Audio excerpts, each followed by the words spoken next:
Hi, this is James from Ludic Language Pedagogy, and in this video, number 5 I believe, I'm going to be talking about what Ludic Language Pedagogy is, based on the other 4 videos. So if you haven't watched those, please go back and see where LLP came from. So for us, LLP is a mix of 3 intersections: ludic, so games and play; language learning, which includes literacy skills and also the first language; and pedagogy. So you can see the mixture between pedagogy and ludic elements gives us game-based teaching. Ludic elements and language learning gives us game-based language learning, which is basically void of teaching. It's an informal, out-of-school context-based area of inquiry in our minds. Pedagogy and language teaching gives us second language teaching or second language development. And a mixture of all 3 in the center here gives us ludic language pedagogy, which is the teaching of language or literacy skills with ludic elements incorporated as one of the core tools. So let's look at some concrete examples of LLP. This is a study from Miller and Hegelheimer back in 2006. They used a COTS game, a commercial game, The Sims. Their method was to have 3 groups: the experiment group 1, experiment group 2, and a control group. Experiment group 1 played The Sims in threes. They had the game, worksheets, and support materials were mandatory. They had to complete support materials before and after playing. Experiment group 2, the game and support materials, which were optional. And finally, the control group only played the game. Results showed that the groups with worksheets outperformed the control group in vocabulary learning. Explicit vocabulary instruction, i.e. the experiment group 1, positively affected vocabulary acquisition as well. So this is showing that games in a classroom with support materials could be, well, the support materials in the game could be used to enhance students' vocabulary learning. Critique of the study would be that, was the game actually needed? Would the worksheets and the support materials not have been enough? And another critique would be, are games efficient in teaching vocabulary? So is there not more that we could do with games other than just teach vocabulary words? York 2014, which I'm still doing now actually. So I created an online Japanese learning school using Minecraft. It was TBLT informed weekly classes, a community of language learners in a supportive affinity space with regular activities, a forum for chatting, and video recordings of lessons. Informal language learning episodes were recorded. However, critiques are that there was no formal study of its efficacy conducted. Language was mostly English, which relates to a study by Isabel 2018. There was a problem with fashion learners, where students would come because they are interested in learning Japanese as a status symbol rather than actually learning. And there was no focus on kanji. Another example here is from deHaan 2019, which is actually published in LLP, the journal.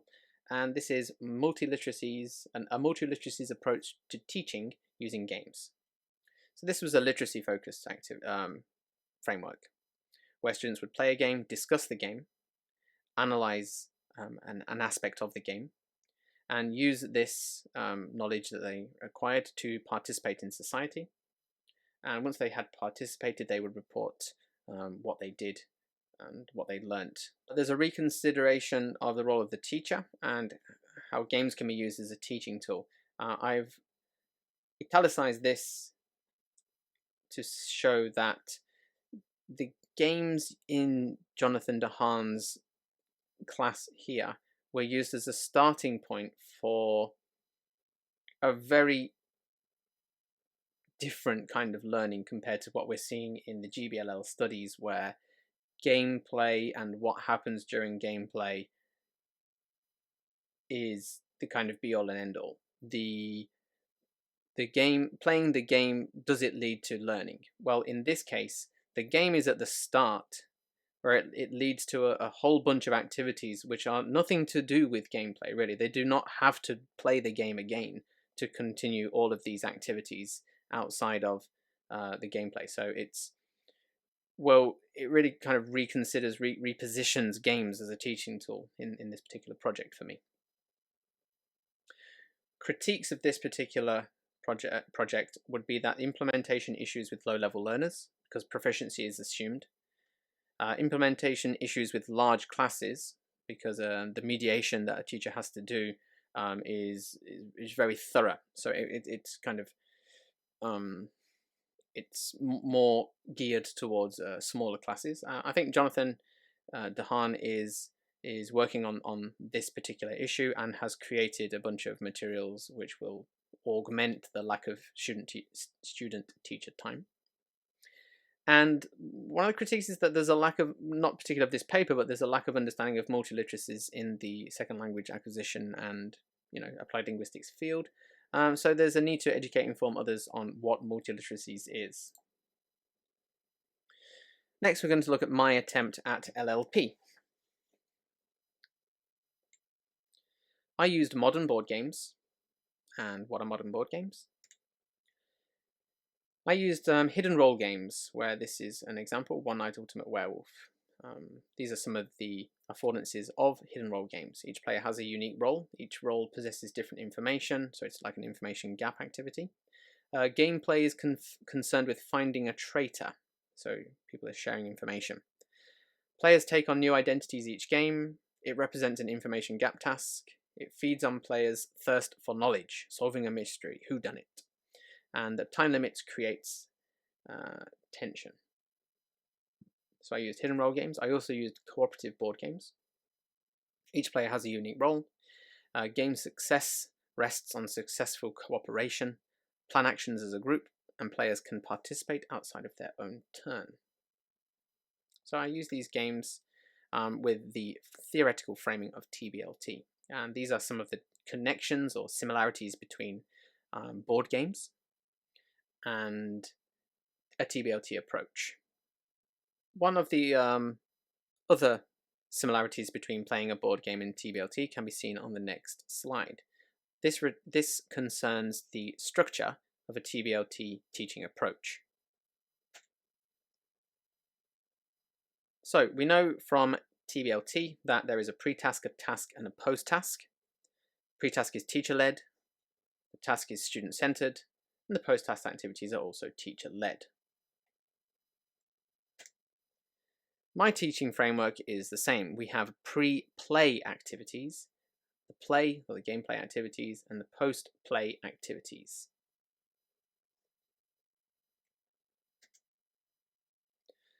So a visual overview of my course structure is that students learn how to play the game in the first week. This is a pre-task activity. So it's an input task and a receptive knowledge acquisition task. They play and record themselves playing. So they play the game, they record themselves. This is a productive and output task.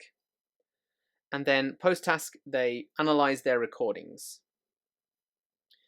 They don't just analyze their recordings, they transcribe their recordings for homework here, and the transcriptions are analyzed in the next class for errors and Japanese usage and basically those two things for their own errors. So in this class they watch YouTube videos and correct their errors, read some grammar points, and then they go and play the game. Hopefully play the game again, hopefully with some improved knowledge of the English language. And in this class they are also tested on their ability to speak the language. So this is an English speaking course, and in this class they are assessed. After playing 2 times, they analyze the 2 recording transcriptions and see if they improved. And finally they do a report to the rest of the class showing what they learnt and what they think of the game that they played. Finally they do a final project, and this is an idea borrowed from Squire's 2011 book, where he conceptualized learners as game players and the player progression model from learner to master and then to creator. So a game player will perhaps be a player, they'll become a master player, and then they'll give back to the community by creating a wiki or a walkthrough or a YouTube video explaining how to play the game. In the same way, in my class, at the final stage, students become creators of content, and they contribute content for the next generation of players, where they may record a gameplay video, they may record a rules explanation video, write a game review, write a grammar guide for the game, or give a presentation about the game. And these artifacts, are then passed down to the next generation of students. This is an example of the first lesson, where they are reading a rulebook, watching how to play videos, and writing down important words from the rulebook. Then they play the game. As you can see here, they have their mobile phones in the center of the desk, so they're all recording the gameplay audio. They transcribe their gameplay audio, and we analyze it for errors, morphological errors, or syntactic errors, or lexical errors. They put their errors in a worksheet like this, which can be then referenced during the next play session. They also create a guide of how to play their game. So this is what they learnt, and they're showing this to the rest of the class because other students may be interested in playing this game afterwards. So this is a report stage of the class. I use technology throughout this particular framework, and I guess technology is kind of normalized in this framework, where we use smartphones in the pre-play stage, the play stage, and the post-play stage for these various activities, watching YouTube videos, using dictionaries, Amazon reviews, making videos, and so on. So it's not that the game is the bit that would get this paper published in call. It would actually be the technology usage before and after play, essentially.